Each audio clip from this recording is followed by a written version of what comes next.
பிரதமர் மோடிஜி அவர்களோ இல்ல உள்துறை அமைச்சரோ இங்க வராருன்னு வச்சுக்கோங்க, இந்த மாதிரி பவர் கட் பண்ணுவீங்க.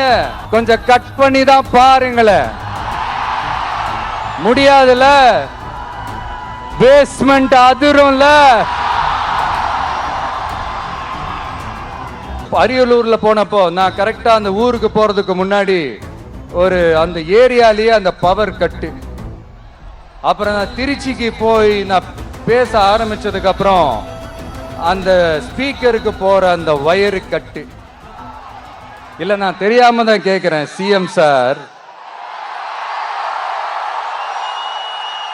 ஃபார் எக்ஸாம்பிள், இப்ப ஒரு ஆர்எஸ்எஸ் தலைவர் இங்க வராருன்னு வச்சுக்கோங்க, இல்ல நம்ம பிரதமர் மோடிஜி அவர்களோ இல்ல உள்துறை அமைச்சரோ இங்க வராருன்னு வச்சுக்கோங்க, இந்த மாதிரி கண்டிஷன்ஸ்லாம் போடுவீங்க, இந்த மாதிரி பவர் கட் பண்ணுவீங்க, இந்த மாதிரி வயர் கட் பண்ணுவீங்க. கொஞ்சம் கட் பண்ணி தான் பாருங்களேன். முடியாதுல, பேஸ்மெண்ட் அதிரும்ல. நீங்க தான் மறைமுக உறவுக்காரர்களாச்சே.